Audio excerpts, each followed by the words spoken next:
Hello listeners and welcome to Team 1's recording of this week's West Lothian Boomerang, your talking newspaper. Our engineer tonight is Paul and the readers are myself, Wendy, me, Linda, me, Steve, and me, George. The articles are taken with permission from this week's issue of the West Lothian Courier dated the 30th of April 2026 and the lead story is Homes are targeted in a series of raids. Drugs, BB guns and knife all recovered during search. An article by Lee Dalgetty. Police in West Lothian have made 6 arrests after targeting a series of homes. Officers targeted properties in Rowan Drive and Rowan Terrace in Blackburn, Jarvie Street in Bathgate, Ballantyne Place in Livingston and Stonehead Place in Longridge on Friday, April the 24th. They recovered drugs valued at £25,000, along with 2 BB guns, a knife and an electric bike. Police arrested 5 men aged 27, 48, 27, 27 and 40. A woman aged 49 was also arrested. Detective Chief Inspector Barry McDade said, Operations such as this send a clear message that we will not tolerate illegal drugs in our communities. We remain committed to the Serious and Organised Crime Task Force and Scotland's Serious and Organised Crime Strategy. Information from the public is vital in helping us target those involved in the supply of drugs. A Police Scotland spokesperson said, 5 men aged 27, 48, 27, 27, 40 and a woman aged 49 will be reported to the Procurator Fiscal in connection with numerous offences in West Lothian.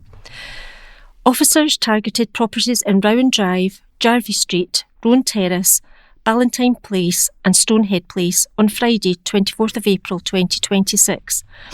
Drugs with an estimated street value of £25,000 were recovered, along with 2 BB guns, a knife, drugs paraphernalia and an electric bike. Anyone with concerns about drugs in their area is encouraged to contact police on 101 or anonymously via Crime Stoppers on 0800 555 111. Meanwhile, detectives are appealing for information following the theft of a vehicle in Bells Quarry, Livingston. The incident happened between 8 p.m. on Friday, April the 17th and 10 a.m. on Saturday, April the 18th on Pitt Capel Gardens. A grey Range Rover Sport was taken. Detective Constable Lee Manderson said, Inquiries are ongoing and we're appealing to anyone who witnessed the theft to contact us.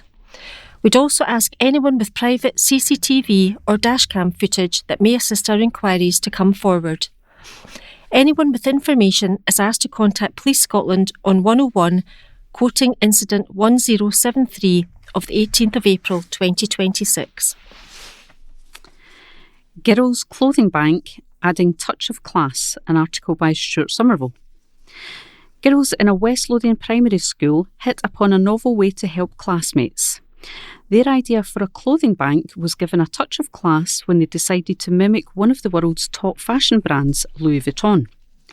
The success of Lourdes Vuitton, exclusive to Blackburn's Our Lady of Lourdes Primary, was among wellbeing projects celebrated at a recent meeting of the Council's Education PDSP at Livingston. Florence and Paula, who also brought the school's giant mascot, a toy bear named Bianca, to the meeting, told councillors about the set-up of their school clothing bank. Named Lourdes Vuitton to mimic the French luxury fashion house after a suggestion by a classmate, the school bank offers uniforms, shoes and accessories to pupils.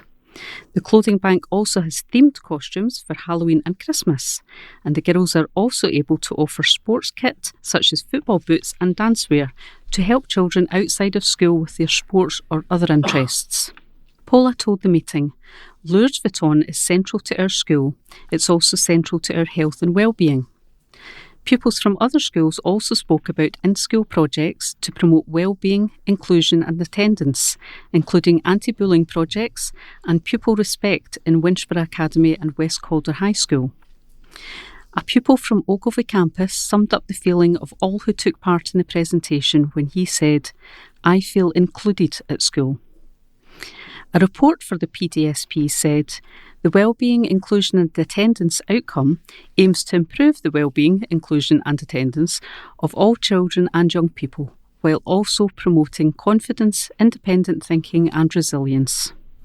Fundamental to this is working with families and partners to support the highest possible levels of engagement and equity for all. The work remains firmly aligned with the National Improvement Framework and reflects the Council's ongoing commitment to ensuring equitable, high-quality support for all children and young people. Councillors praised the maturity and confidence of the pupils who took part in the presentation to the committee. An absolutely brilliant presentation from everyone today. Really, really impressive, all of you, said Councillor Peter Heggie, the Deputy Provost. Councillor Pauline Orr said, there's a lot of pupil input into these projects. You're clearly looking after each other as a community across the schools and you're helping the environment. That will stay with me. Council Leader Lawrence Fitzpatrick said, I was absolutely enthralled with this presentation. You have stepped forward to a challenge and launched right into it, and that is what counts in life and in your studies. You have taken big steps forward and I wish you all the best for the future. Andrew Maguire said, we hear about these policies at this committee, but you have added some real colour to them. Thank you for that. And there's a lovely photograph of the girls, Paula and Florence, along with their head teacher, Aileen Brennan. And they're holding the mascot, who is Bianca the bear, which I can confirm is giant, a light brown teddy bear. It's lovely.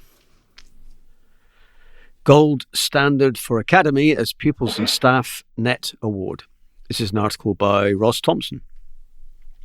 Linlithgow Academy has been awarded gold status by UNICEF UK's Rights Respecting Schools Award, RRSA. UNICEF is the world's leading organisation working for children and their rights. The Rights Representing Schools Award is granted to schools that show commitment to promoting and realising children's rights and encouraging adults, children and young people to respect the rights of others in school. Gold is the highest accolade given by UNICEF UK. As the third and final stage of the award, Gold recognises that children's rights are fully embedded throughout a school's policies, practice and ethos, and are integral to daily life for both pupils and staff. Linlithgow Academy previously received their Silver Rights Respecting Schools Award certificate in June 2023 and have been working consistently towards gold since then, strengthening its whole school commitment to embedding the United Nations Convention on their Rights of the Child, UNRC, within learning, relationships, leadership and decision-making. Following a successful accreditation visit in March 2026, assessors recognised the school's strong rights respecting ethos, inclusive culture and meaningful pupil participation, alongside the positive impact on relationships, well-being and engagement across the school community.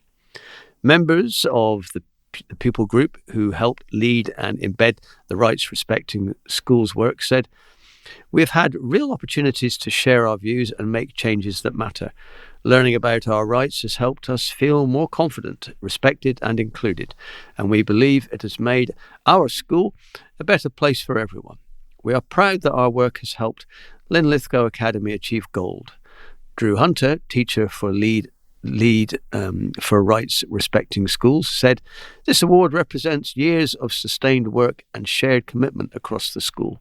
Our young people have been central to shaping decisions, promoting fairness and challenging injustice, while staff have embedded children's rights into everyday practice. Achieving gold shows how powerful it can be when a school truly listens to its learners. Grant Abbott, head teacher of Linlithgow Academy, added, we are incredibly proud to have achieved the UNICEF UK Gold Rights Respecting Schools Award. This recognition reflects the commitment of our pupils, staff and wider school community to ensuring that children's rights are understood, respected and actively promoted every day. Being a rights-respecting school has strengthened relationships, encouraged pupil voice and helped create a safer, more inclusive environment where all young people can thrive. And there's a picture there of some of the children in one of their classrooms with their award that they've received. Tinseltown Times of a Broxburn Boy. and it's about an exhibition on life of Hollywood hitmaker, and this is by Stuart Somerville. A special exhibition charting the amazing career of a renowned West Lothian film director, Michael Caton-Jones, has opened in his hometown of Broxburn. This Broxburn boy's life free exhibition is now open in Broxburn and Uphall Community Museum in Strathbrock Partnership Centre until April 2027. Organised by Broxburn and Uphall Community Museum Group with West Lothian Council's Museums and Archives Services, the exhibition gives insight into Michael's early life growing up in Broxburn through to directing major Hollywood movies such as Memphis Belle, Rob Roy and Doc Hollywood. Michael is credited with launching the careers of Leonardo DiCaprio after casting him in his first lead role in This Boy's Life in 1993, with DiCaprio paying tribute to the director in his Oscar acceptance speech in 2016. Michael Caton-Jones said, "It's a real honour to see this new exhibition of my life and career back in my hometown of Broxburn. I had a great childhood here, and my first experience of film was going along to the local Regal cinema every week. It didn't seem like an option when I was growing up as a boy from Broxburn to become a film director, but my experiences of growing up in a working class area here had a huge influence on who I am as a person and on my career." The exhibition has been created in conjunction with a new documentary about the life and career of Michael Caton-Jones, which is being co-produced by Glasgow-based Particular Films and Two Rivers Media. It also features aspiring actor Nathan Malone from Bathgate, who plays young Michael in scenes recreating his childhood filmed in Broxburn and across West Lothian. Particular Films director Joseph McLean, who previously worked as assistant to Caton-Jones on his 2019 movie Our Ladies, said, "Our documentary and the exhibition both tell the fascinating story of Scotland's most successful film director, Michael Caton-Jones. It's an intimate portrayal of his life from the mining community of Broxburn through to directing some of the biggest movie stars on the planet in Hollywood, and we hope to showcase it at the Edinburgh Film Festival." Actor Matthew Modine, who starred in Memphis Belle, is executive producer of the documentary. A launch event for the Broxburn community was held in Strathbrock Partnership to give Michael and his family and friends the chance to view the exhibition, which includes personal family items and his movie memorabilia.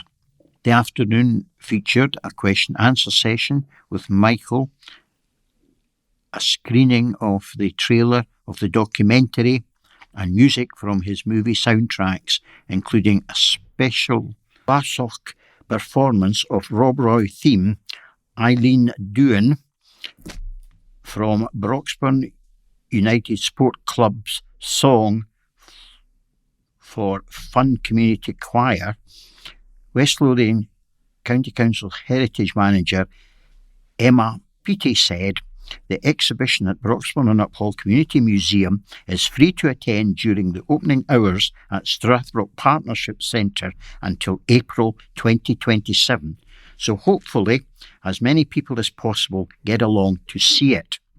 Thanks to everyone who made this possible, especially Michael and his family, Joseph at the Particular Films, museum staff and volunteers, and anyone from the Broxburn community."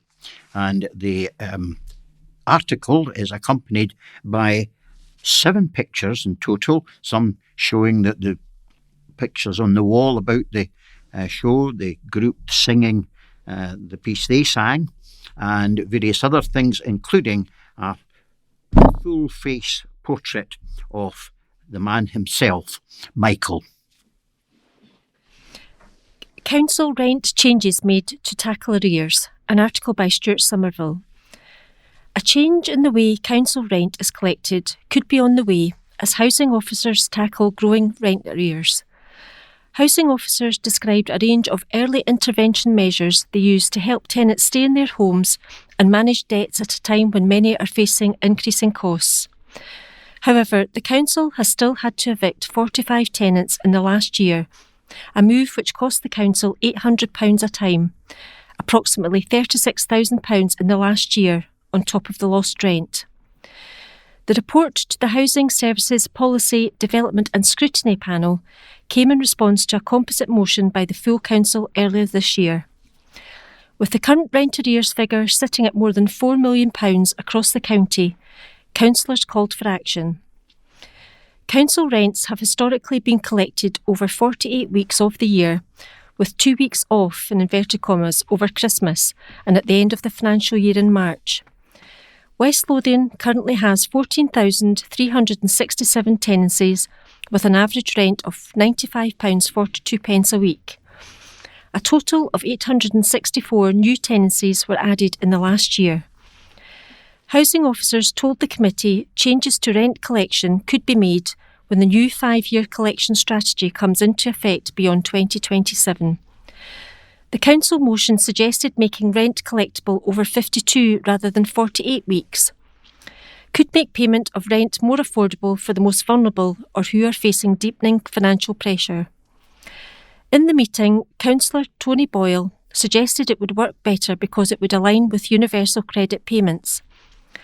A senior housing officer, Alison Smith, told the meeting the 48-week collection model has been in place for all the time I have been in post and longer.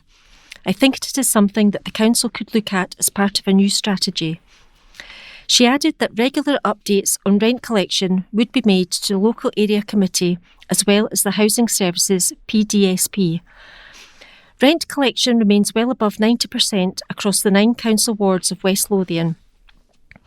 Officers outlined early intervention with tenants was key to the collection strategy, along with engagement with tenants from the day they take up their tenancy. Alongside regular contact with tenants and weekly monitoring of rental income to highlight potential problems, housing officers also work with tenants to direct them to agencies such as the council advice shops for help with finances and benefits. Officers stressed that their goal was to keep tenants in their homes. The worst cases, which end with eviction, come only after tenants refuse to engage with staff or attempt to pay rents. A housing manager, Phyllis McFadden, said progress to eviction could take 4 to 5 months. She added that there was no one-size-fits-all solution and that each eviction case was complex and challenging. Chair of the committee, Councillor George Paul, thanked officers for the report and praised the work done by teams across the county to ensure rent collection. Councillor Paul said, "For me, eviction is the last thing I ever wanted to see. It's a costly process and at a time-consuming process for officers to get an eviction case to the courts." Councillors across the political divide thanked the housing staff for their work. Councillor Pauline Orr, SNP, said, "I was one of the councillors that brought the composite motion. I just want to thank the officers for bringing the report today. It is very detailed and very concise. There's a lot of important information today, and I understand the very difficult and challenging circumstances, and that it's not an easy job to do, and at times incredibly frustrating and upsetting for officers." Conservative councillor Alison Adamson said, "We do appreciate the work you guys are doing. The rent collection that has taken place has always been consistently high. That's why I get so frustrated when I hear comments about housing officers not doing enough to collect rent. This is a very concise, well-presented report. Thank you very much for all the work you have done to put this work together." Ghost Estate Gone as New Homes Agreed, an article by Stuart Somerville. The last traces of West Lothian's notorious ghost estate will be gone by the summer of next year. Springfield Partnerships, part of the wide Springfield Group, has agreed a £9 million deal for the final phase of affordable homes at Deans South with the Wheatley Group. The phase of 37 homes will complete the wider transformation of Deans South and will include a mix of 1, 2 and 3 bedroom homes, as well as a new play park. It will close a long and bitter chapter in the story of failed social housing in West Lothian. The estate, inherited by West Lothian Council from Livingston Development Corporation, was cleared of tenants in 2004 after crumbling concrete known as wrack was identified as the core construction material. It left only a handful of homeowners who battled for almost 20 years to achieve a home for home when the council concluded a deal with Springfield Homes to demolish their homes and build anew. Ghost Estate campaigner Kerry McIntosh took possession of the keys to her new home 2 years ago. Writing on her social media page, A Fair Deal for Deans South Homeowners, this week, she welcomed the news that the development has been shortlisted for the Homes for Scotland Affordable Development of the Year. She said the considerate designs implemented have helped regenerate the local area from a ghost town into what is now a thriving community. This is in recognition of the regeneration of Deans South Estate, providing a solution to 100% RAC in homeowners' buildings to ensure provision of safe and energy-efficient homes to replace the condemned existing buildings throughout the local Deans South area. We wish Springfield the best of luck in securing this well-deserved award, which is due to be announced in May. The new development will bring a total of 136 affordable homes to the new Deans South once completed. Springfield Partnerships Managing Director Tom Leggett said, "The transformation of Deans South has been hugely rewarding. Through partnership working with Wheatley, we've already completed 82 high-quality, energy-efficient homes, with another 18 due to hand over in the coming months. With this contract for the final phase in place, construction work can commence on the remaining 37 homes for people who need them." After wrack was discovered in the former properties in 2004, the homes were condemned, leaving a desolate eyesore within the community and families trapped in property with very little market value. Tom continued, "Our work with Wheatley to bring high-quality housing to the area has changed the lives of the families affected by wrack in their homes and transformed this development from an abandoned ghost town into a thriving community." Lindsay Lauder, Director of Development and Regeneration at Wheatley, said, "We're excited to start this next and final phase of the Deans South development. This will bring to a close a complex project that has transformed Deans South into a vibrant community with modern and affordable homes for local people. We would like to thank our partners, Springfield Partnership and West Lothian Council, for their support, and to the Scottish Government, which provided a £6.8 million grant towards the development. Construction of the final phase of homes at Deans South is underway, with residents expected to move in summer 2027. Manufacturing boost hailed by MP during visit. This is an article by Ross Thompson. Livingston MP Gregor Poynton has welcomed new UK government investment in advanced manufacturing as a boost for West Lothian. The UK Business Secretary Peter Kyle recently confirmed more than 700 million of investment across the UK's advanced manufacturing sector, supporting around 4,200 jobs and strengthening Britain's position in industries of the future. Mr. Poynton was speaking following a visit to Livingston-based battery technology firm Cellmine. The company has secured £877,266 through the UK government's Drive 35 programme to support its work developing cutting-edge battery recycling technology. Mr. Poynton visited Cellmine's site at the Impact Technology Centre in Kirkton campus to meet staff, tour the lab, and to see firsthand how the company is recovering critical materials like lithium from used batteries, a key part of building a secure domestic supply chain for electric vehicles. He said, "Right here in the Livingston constituency, we have got a company working at the cutting edge of battery technology and helping shape the future of advanced manufacturing in the UK." The UK Labour government are relentlessly working to provide backing for British industry to help secure and deliver more high-skilled jobs, innovation and businesses that can grow and scale here at home. My visit to Cellmine was a chance to see that in action and to hear directly about what more is needed to help firms like this expand. Investment like this from the UK Labour government is making a real difference in places like West Lothian.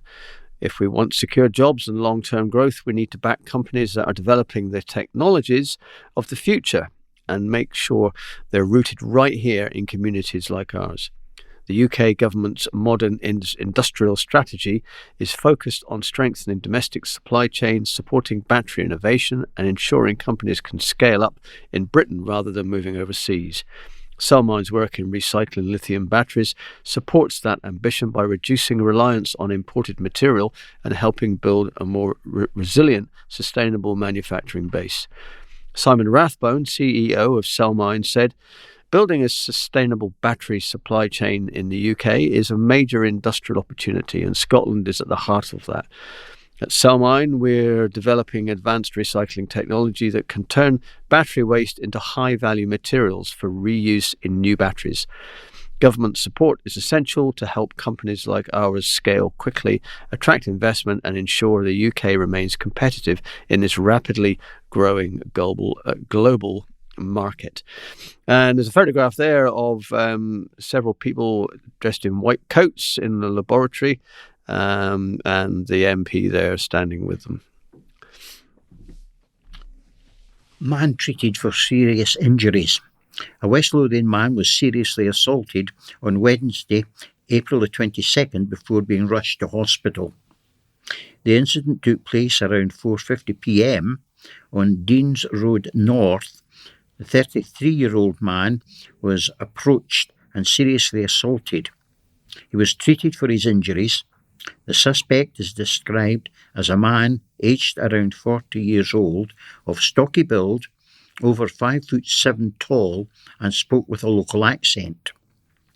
Detective Sergeant Kevin Clark said, "The man was left with serious injuries as a result of this incident, and our inquiries are ongoing to trace the man responsible.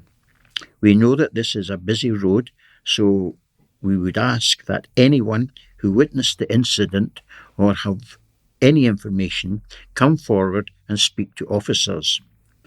We would also ask those in the local area with private CCTV or dashcam footage to review this and see if it has captured anything that could assist with our investigations.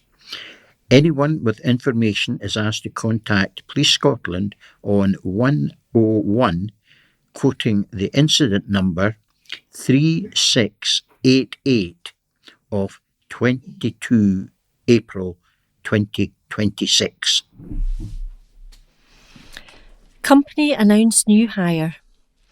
An award-winning West Lothian company has moved to appoint a new addition to its management team. Capital Service Solutions, one of Scotland's leading specialist commercial cleaning firms, has appointed Jill Thompson as Head of Business Development, reinforcing the company's commitment to sustained growth and strengthening client partnerships. Jill brings over 14 years of experience within the cleaning and integrated facilities management sector. She was most recently Customer Relations Director at Complete Cleaning Services, playing a key role in relationship management, stakeholder engagement and business development. Managing Director Morland McDermott said, "This is about establishing the right structure to support our growth, while ensuring that, as we scale, we continue to enhance the day-to-day experience for our clients."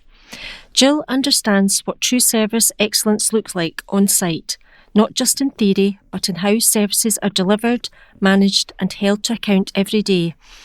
For our clients, this means clearer communication, proactive service delivery and a partner that takes ownership. Capital Service Solutions provides commercial and specialist cleaning for services and soft FM services, including consumables, hygiene services, pest control, waste management and grounds maintenance to a UK-wide client base. The company was named Business of the Year at the West Lothian Chamber of Commerce Business Excellence Awards in 2025, recognising its sustained growth and focus on delivering consistent, high-performing services. Jill Thompson said, "I was introduced to Moorland a few years ago and have followed Capital's journey since then. The company's vision and culture strongly align with my own values." Children's Free Garden Workshop, an article by Ross Thompson.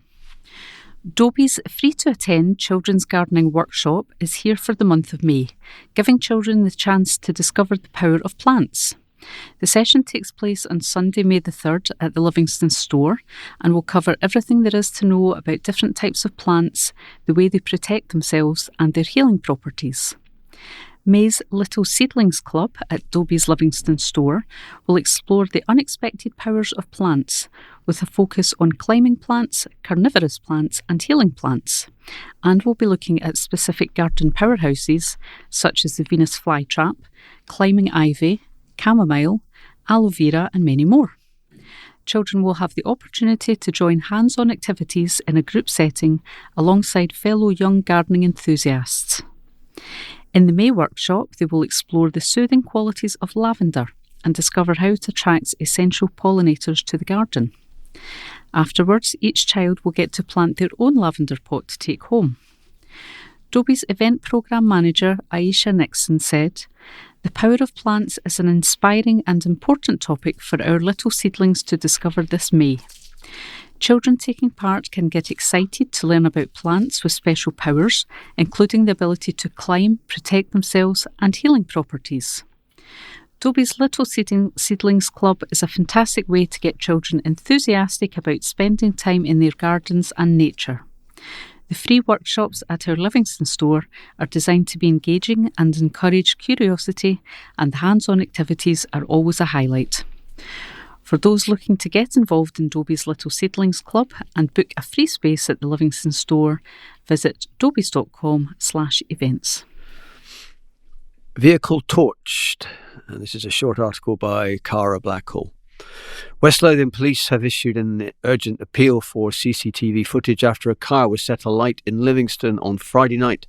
Officers are asking the public for help with the fire raising which took place on April the 24th in Nelson Avenue. The vehicle, a green Dacia, was set on fire between 9:30 and 10 p.m. The authorities are now asking the public to come forward if they have any information. They are interested in hearing from anyone in the area with CCTV or Ring doorbell footage who may have caught the incident on camera. Constable McLeish of Livingston Police Station said, "If anyone has any information in relation to this crime, please contact us. We would particularly be interested to hear from anyone with CCTV or Ring doorbell footage of the incident. If you have any information, please contact Police Scotland on 101 or using the Contact Us section of their website," quoting incident number 4307 on the 24th of April 2026. Mealy good work as Aldi donates to people in need. An article by Ross Thompson. Supermarket giant Aldi has helped to deliver 2,641 meals to people in need across West Lothian over the Easter period. Working with local charities and community groups through its long-standing partnership with Neighbourly, the discounter redistributes fresh and chilled food from its stores to those who need it most, with donations made over Easter having to make sure families can come together and enjoy festivities regardless of financial circumstances. This forms part of Aldi's nationwide food donation programme, which pairs every UK store with a local charity or community group to ensure surplus food is put to good use all year round. More than 711,500 meals were donated throughout the UK over the recent school holidays, with 18 groups in West Lothian benefiting from the initiative. The latest figures built on Aldi's long-term partnership with Neighbourly, which has enabled the delivery of the equivalent of more than 50 million meals since 2019. Luke Emery, National Sustainability Director at Aldi UK, said, "We know these school holidays can put real pressures on families who may already be struggling, especially when it comes to putting food on the table. By working with Neighbourly, we can ensure good food reaches families who need it, rather than going to waste. That's food on people's plates that might otherwise have been missed. And for those who are able to, picking up an extra item to donate in store can make a real difference to local communities." Steve Butterworth, CEO of Neighbourly, said, "Aldi's commitment means local charities and community groups can rely on regular food donations to support people in their communities. For many of these organisations, that consistent support is vital, helping them provide food day in and day out.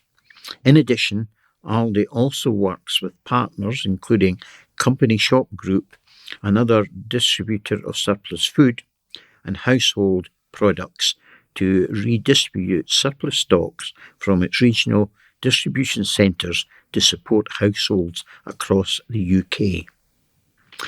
The supermarket also recently expanded its partnership with the Bread and Butter Thing, enabling suppliers across the UK to donate products that cannot be sold in stores, such as items with packaging damaged or labelling errors, but is still in perfectly good condition to eat.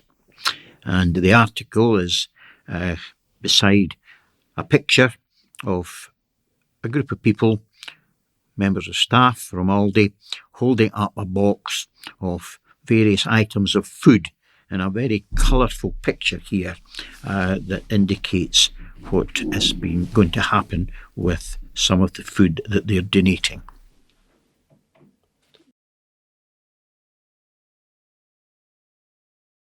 And now we have the intimations, and this week there are 2 deaths.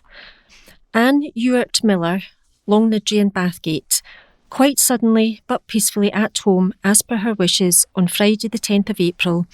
Anne, dearly beloved mum of Marlon and good friend to many, predeceased in death by her husband Bob and sister Alice. There will be a celebration of her life at East Lothian Crematorium on the 7th of May at 12:30 p.m, to which all friends are invited. Family flowers only, please. Donations to Alzheimer's Scotland may be made following the service. Alex Nimmo, Armadale, peacefully at home after a short illness on Wednesday the 15th of April 2026, with family by his side. Alex, aged 94 years. Much loved dad of Karen, granddad of Josh and Max, and uncle of Graham and Susan. And now we'll continue with the local news. Anger over vandalism of market. An article by Nicholas Milizia. The woman behind a thriving West Lothian community market was left gutted when the lot was completely trashed overnight. Lucy Lawson launched the Bathgate Market and Car Boot Sale 3 years ago as a university project and has kept it going, much to the delight of the West Lothian community. However, the 26-year-old has faced persistent trouble with antisocial behaviour like graffiti and fires on the site, which was formerly used as an antisocial hotspot, according to Lucy. The incident took place around Friday, April the 10th, when Lucy arrived to discover smashed bottles, broken glass and rubbish scattered across the site. She and a group of volunteers spent 4 hours sweeping before calling in a sweeper hire for extra reinforcement. Lucy told Edinburgh Live this was not the first time she discovered the site trashed. She often cleans up used nappies, broken bottles and takeaway wrappers. Costs for major cleaning operations are footed by the market's funds and harm the businesses that rely on it, Lucy claimed. She said it's so disheartening on so many levels. It's not just our loss, it's all the little businesses that depend on that income. It could be the difference between buying a Christmas present for their kid and not. it's impacting us as well because we have costs of cleaning up. That couldn't have gone towards free face painting for kids in the summer. The money comes out of the pot and it takes away from other opportunities, but I guess people don't see it like that. We get anything from nappies to old house rubbish. We get so much fly tipping. People seem to think it's already rubbish, so let's chuck on top of it. That weekend, it was so much. We were sweeping for 4 hours and weren't making a dent in it. That's when we decided to get the sweeper in. Lucy said the community was annoyed but not surprised by the mess. She added, it's been happening for so many years. I think the community is really supportive, but they were disappointed because they visit weekly and it's our community space that's been disrupted. The market grew from a project in Lucy's university years to a full-scale community staple in Bathgate. She began with a 5-week trial and has extended the lease multiple times since. Lucy loves watching businesses flourish at the market, which she called her absolute baby. She continued, I've seen people make their ideas into reality.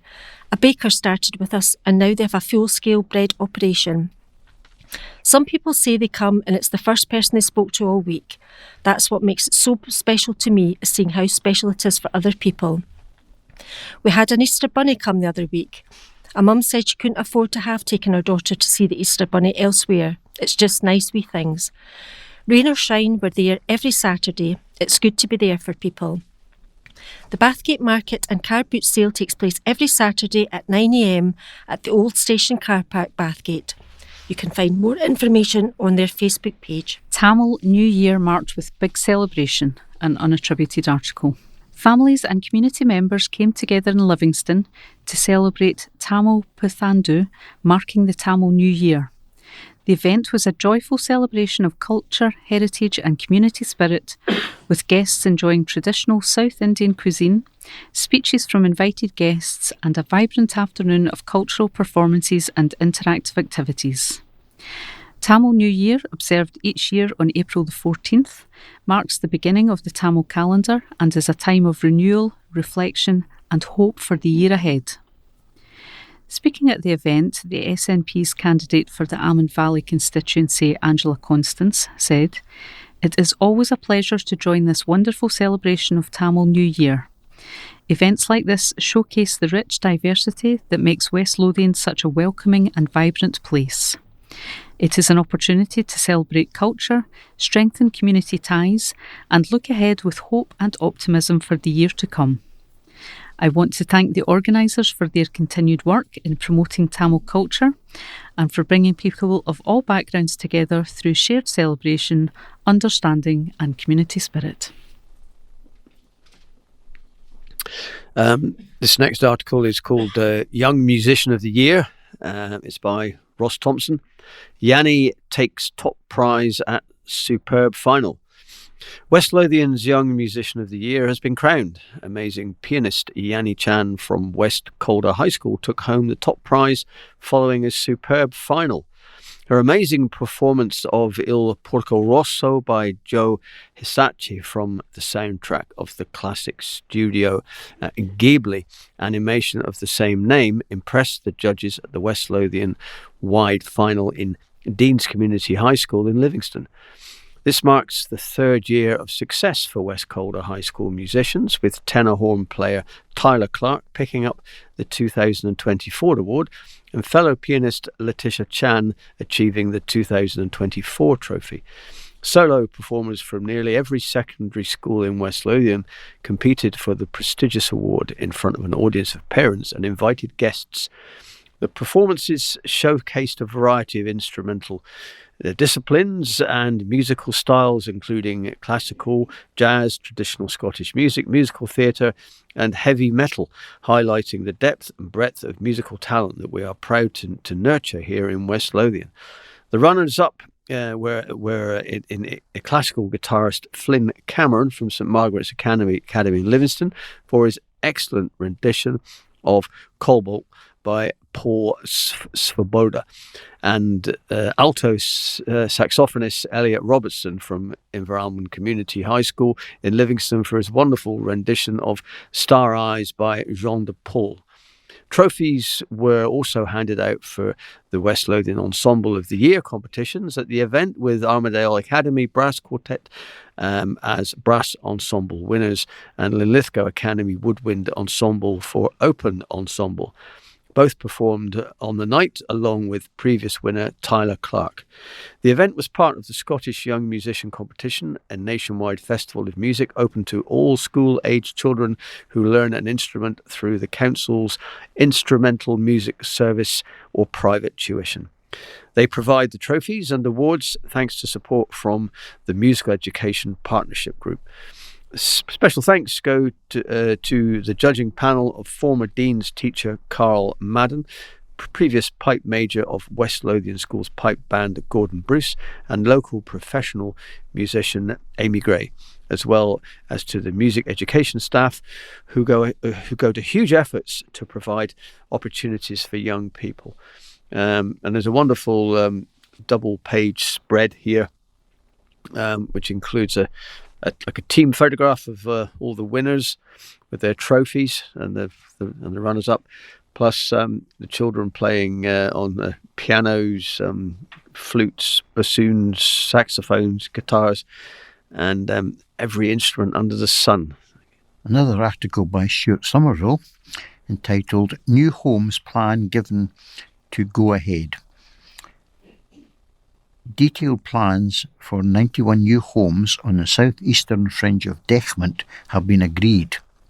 Lovell Homes were granted approval to build on what is currently open land on the boundary with the A899. Developers have had earlier won an appeal to the Scottish ministers, and permission in principle was granted for up to 120 homes on the site.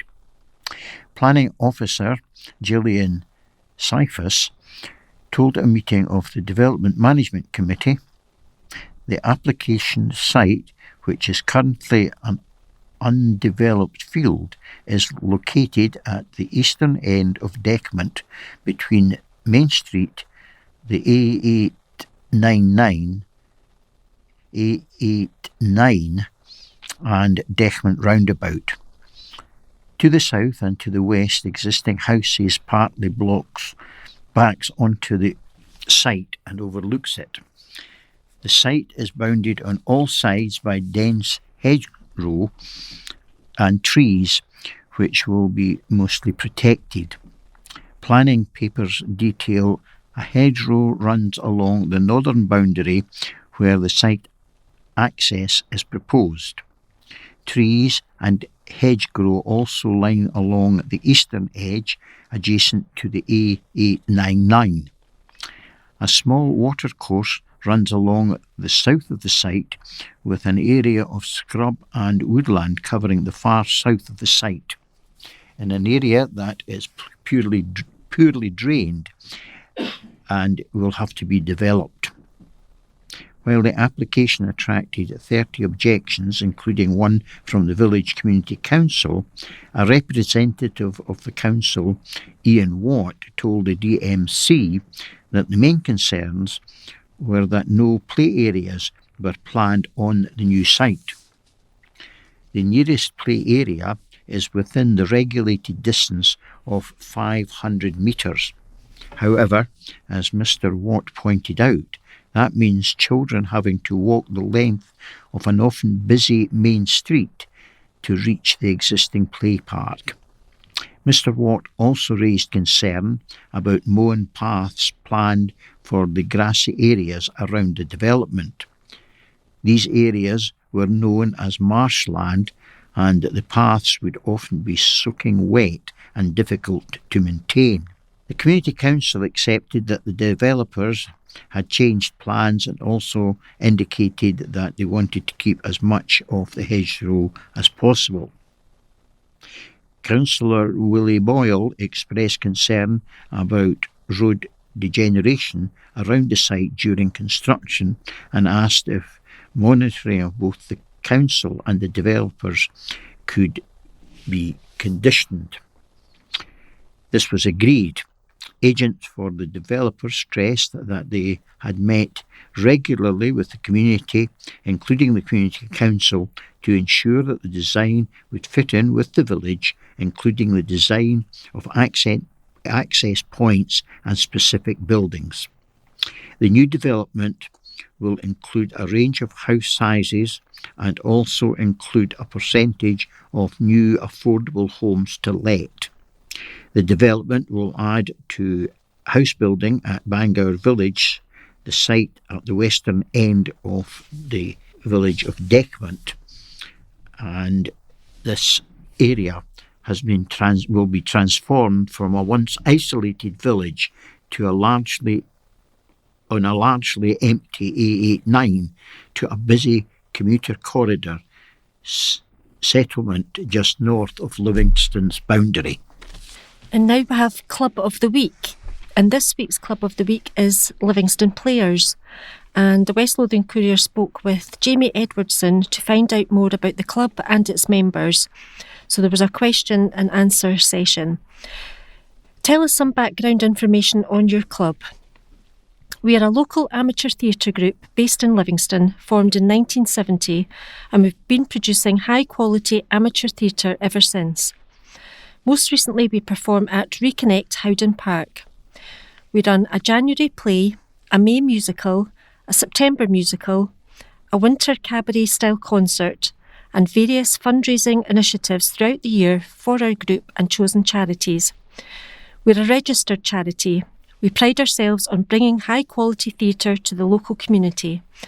Our membership includes a mix of youth productions with participants aged from 8 or 9 up to people in their late 80s. We're a very inclusive, family-orientated club. On what days do your club or group meet, and where and how much does it cost? We rehearse on Monday and Thursday evenings at Livingston United Parish Church. Membership costs £50 for a year of playing membership. There's also a £10 non-playing fee for those who want to be part of the club but not perform on stage, backstage, directing, etc. This covers the full year. What is the most satisfying part of the club or group? The community aspect and the opportunity to perform at a lovely theatre. We're fortunate to have a strong relationship with Reconnect Howden Park, and it's genuinely rewarding to bring quality theatre to the local community so people don't have to travel to Edinburgh for entertaining shows. Are there any difficulties or challenges facing the club? There aren't any major difficulties. We're in a strong position with talented performers and a planned slate for 2027 and beyond. What is next for the club or group, and do you have any upcoming events? Our latest musical, All Shook Up, will run from May the 27th to May the 30th. It's a jukebox musical inspired by Elvis Presley and loosely based on Shakespeare's Twelfth Night, a fun, energetic show with something for everyone. If anyone wishes to join your club or group, how do they do it? To join, email contact@livingstonplayers.org.uk or visit www.livingstonplayers.org.uk or reach out via one of our social media channels. And there's some pictures of the players doing some of their productions, and the main picture is of Shrek the musical, and it looks like they're doing their final song, and they're all dressed up with their costumes and looking very happy. Chaz launching huge new appeal for palliative care. And this article is just attributed to staff reporter. A children's hospice charity, which operates Balloch's Robin House, has launched a £20 million fundraising appeal in a bid to reimagine what children's palliative care can be. Children's hospices across Scotland, Chaz, said its More Than a Hospice appeal aims to transform children's palliative care and ensure no one faces the death of their child alone. As part of plans for Robin House, described as a home from home, £2 million will see the creation of new sensory rooms, therapy and family spaces, and an expansion of accessible spaces for children with high needs. Chaz will also rebuild its Rachel House facility in Kinross. The Bold Initiative appeal will allow Chas to meet rising pressure on children's palliative care services by transforming how Scotland cares for its most vulnerable children and families. Rami Okasa, CEO at Chas, said, "More than a hospice is a movement to rebuild, renew and reimagine what children's palliative care can be. We want to unite communities, medical professionals and policymakers behind a shared mission, that every family has genuine choice and unwavering support during the hardest moments of their lives. Real choice is what we would all expect to have when we are facing the most devastating times. Every week in Scotland, 3 children die from an incurable condition, and Chas provides unwavering care at every step on this hardest of journeys for families facing this devastating reality, in our 2 hospices, in hospitals and at home. We welcome advances in medicine, which mean more children are living longer with complex needs, but too many families still lack real choice about where and how their child is cared for. This is our biggest ever fundraising appeal since Rachel House was built over 30 years ago. Back then, Chas was founded thanks to the kindness and generosity of the Scottish public. Today, this More Than a Hospice appeal is an invitation for the people of Scotland to stand together again behind a simple belief that no one should face the death of their child alone. As well as renewing Robin House, so it continues to be a welcoming home from home where families can access specialist care, respite and support. The money will reimagine care for the long term by strengthening children's palliative care across Scotland, including closer working with the NHS and improving support for families at home at end of life. Chas supports babies, children and young people with life-shortening conditions and the families who care for them, providing specialist palliative care. For families, that can mean months or years of round-the-clock care, exhausting routines and constant emotional and practical pressure, while trying to protect ordinary moments together. Stays at Chas's hospices have increased by 45% in the last 3 years, underscoring the increasing pressure on services and the urgent need for facilities and world-class models of care to keep pace with families' needs. Chas says the surge is being driven by medical advances, meaning that more children and families need specialist support over longer periods, whether at home, in hospital or in hospices. More Than a Hospice is an urgent call to Scotland to back a long-term plan to ensure families continue to have choice, comfort and support for decades to come. Caroline Johnston from Sochi in Clickmannshire was introduced to Chas when her daughter, Isla, was born in 2011. Isla lives with Edwards syndrome and has been receiving support from Chas for the past 14 years. Caroline said, "Since Isla was diagnosed, Chas has supported us as a family at Rachel House in Kinross. Chas makes sure we have a choice in care for Isla. We feel part of a community of families who are going through the same challenges and experiences. Chas and the Rachel House team have helped Isla continue to thrive and are always just a phone call away. I've phoned at midnight and during the day and they're always there.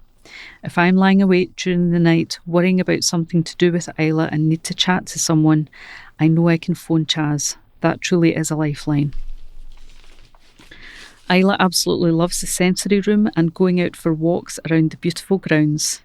She's quite sassy and loves a bit of nonsense, but is also tactile and affectionist, and the staff all know her personality so well, which is so great.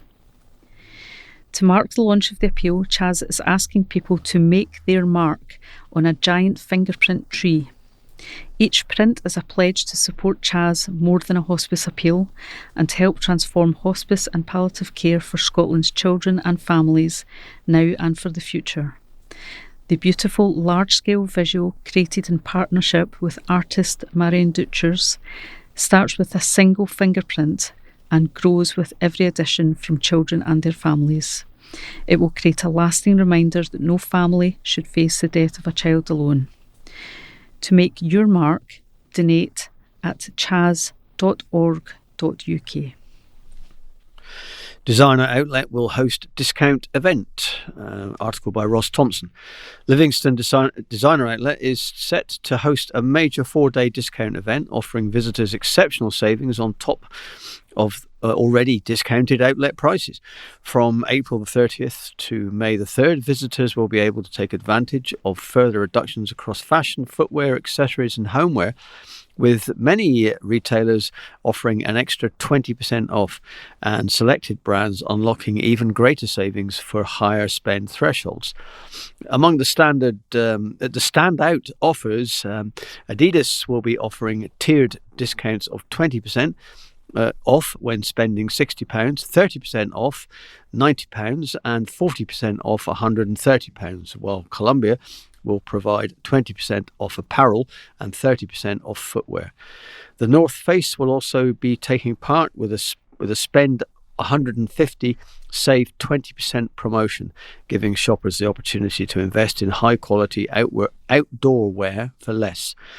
A wide selection of brands will be taking part, with shoppers able to enjoy an additional 20% off names including Boss, Calvin Klein, Tommy Hilfiger, Kurt Geiger, Guess, Radley, Lacoste, Fred Perry, Fossil, Dune and Crocs. Shoppers looking for homeware and lifestyle deals can also take advantage of offers from brands including Le Creuset, Bedic and the Cosmetics Company store, while gifting options are available with promotions from retailers such as the Gift Company and Watch Station.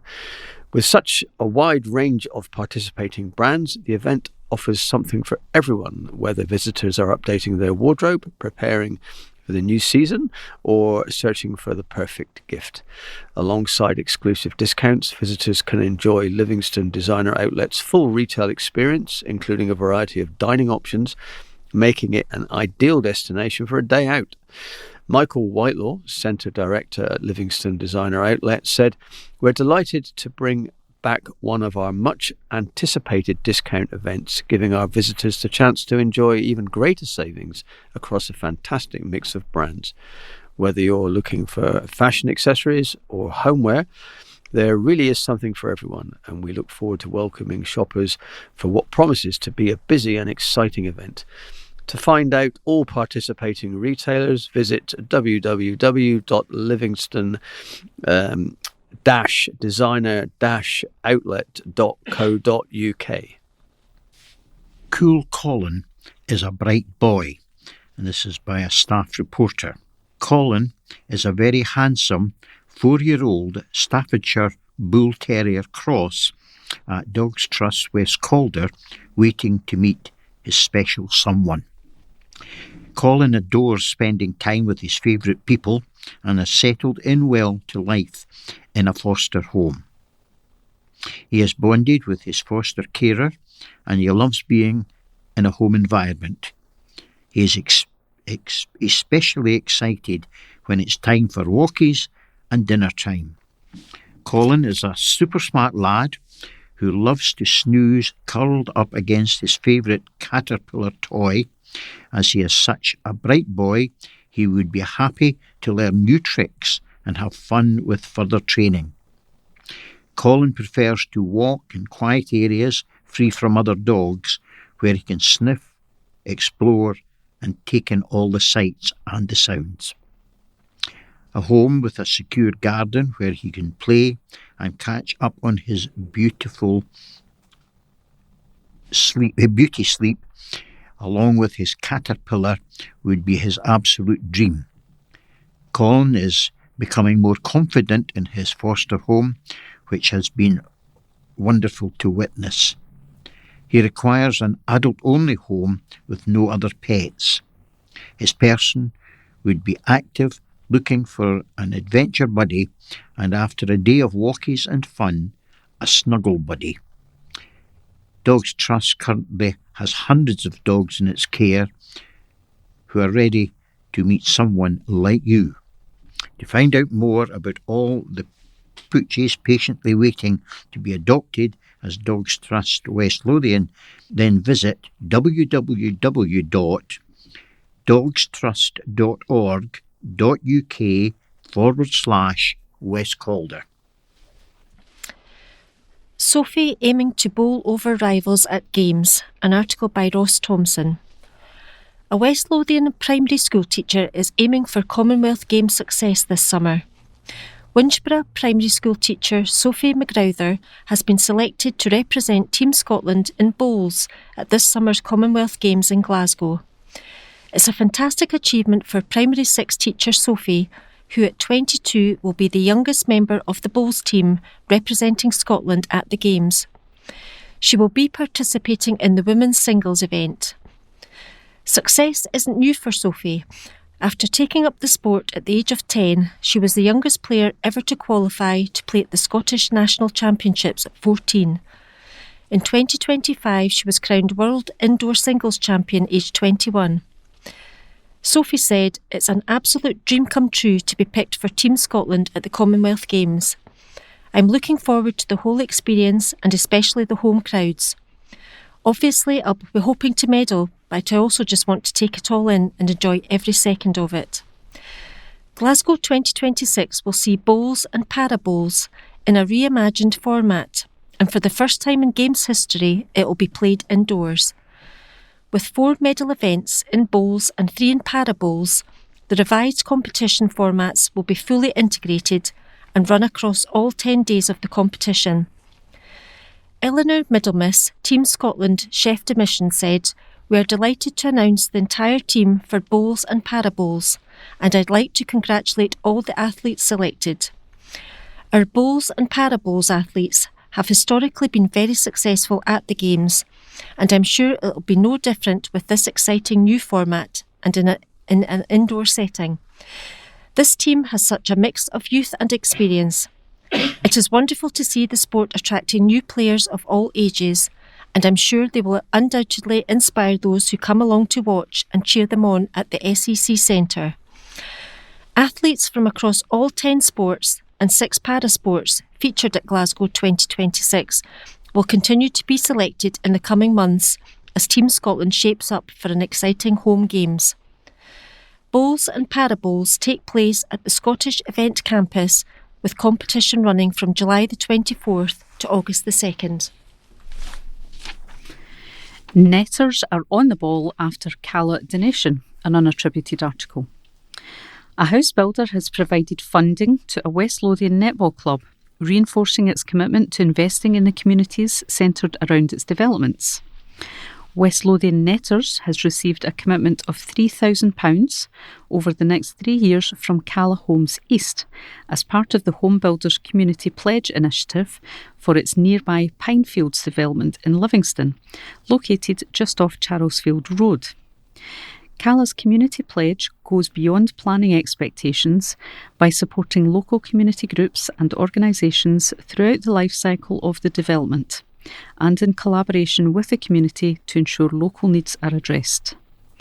The donation from Cala Homes East will allow the Netters to purchase new kits and pay for qualifications for the coaches and umpires. The Senior, Social and Junior Netball Club offers people of all ages within the local area the opportunity to enjoy the sport. Becca Miller, Chair of West Lothian Netters, expressed her delight and gratitude for the donation. She added, "This generous donation makes a huge difference to us, making it easier to purchase new kits when needed.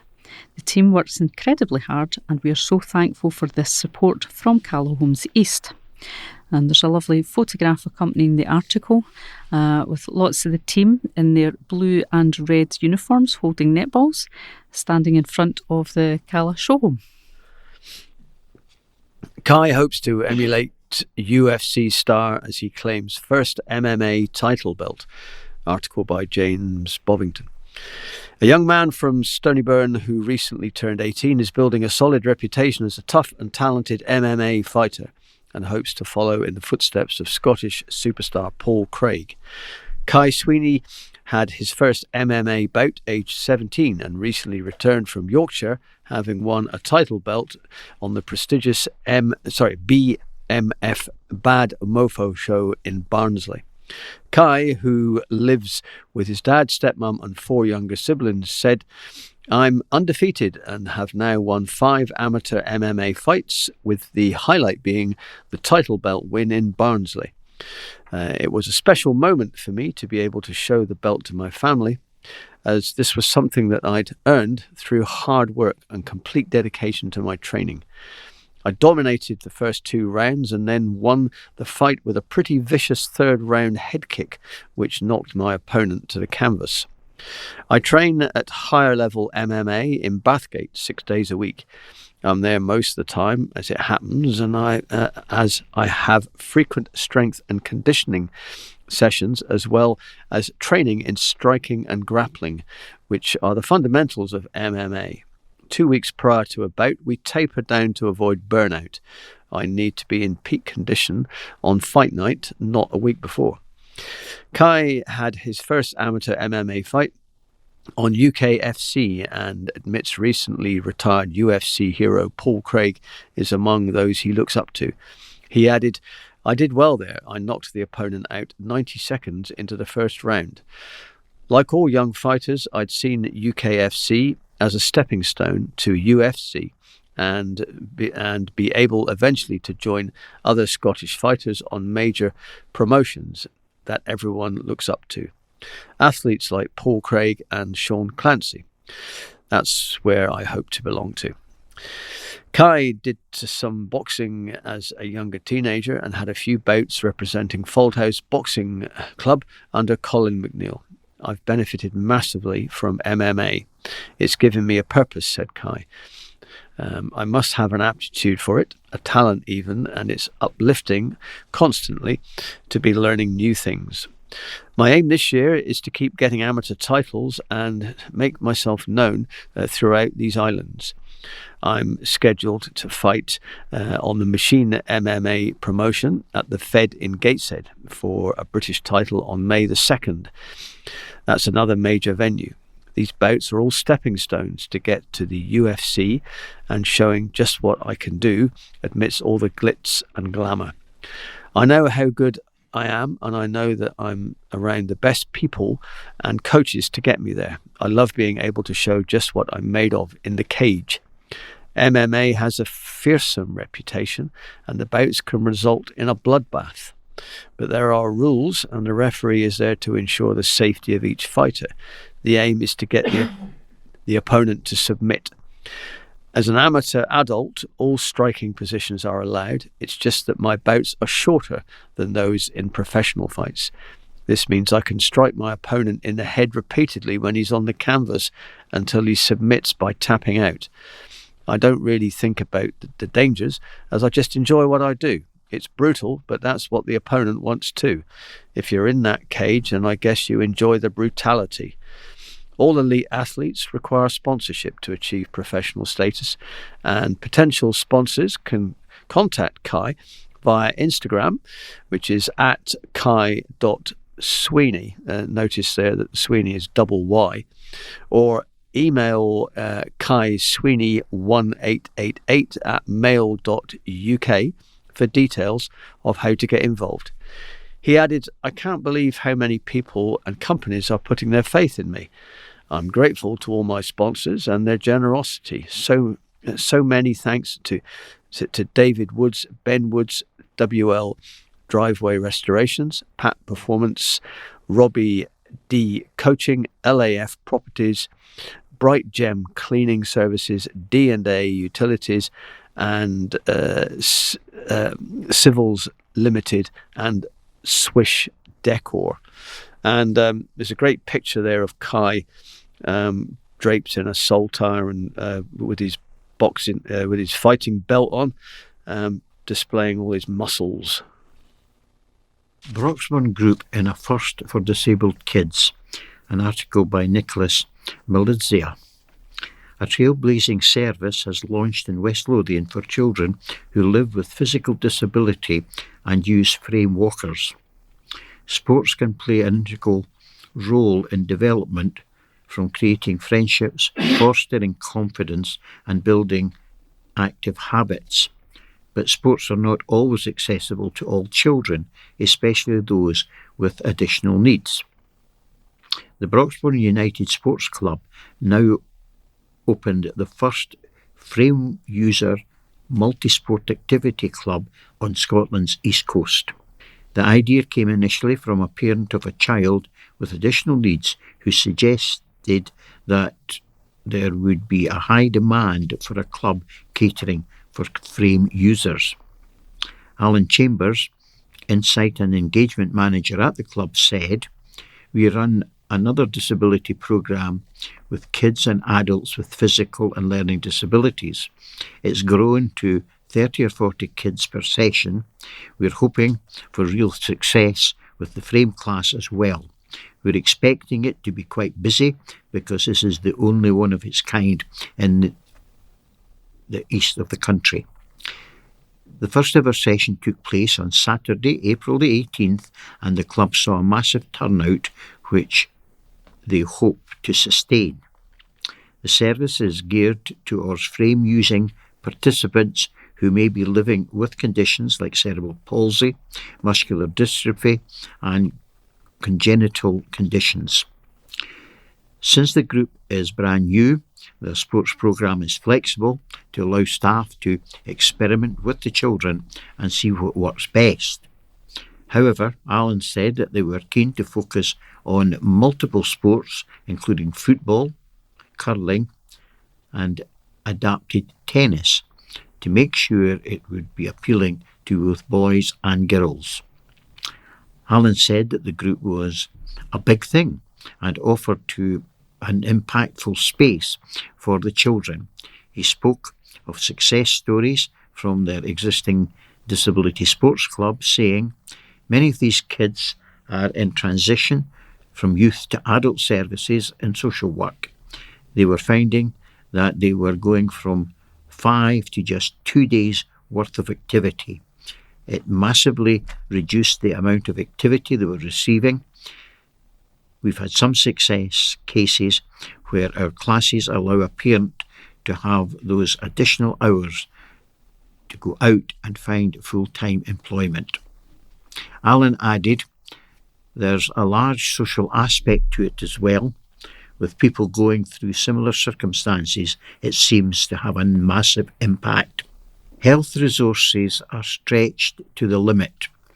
If we can offer a recreational activity, it's a massive benefit given these kids are excluded from mainstream sports activities. They are often not included in physical activities offered to their friends and their siblings. By getting the kids more active, even a couple of hours a week, it reduces the pressure on the NHS and helps them stay more active in later life. You can reserve a spot on the course with the club's booking form. You can also visit their website to find out more information."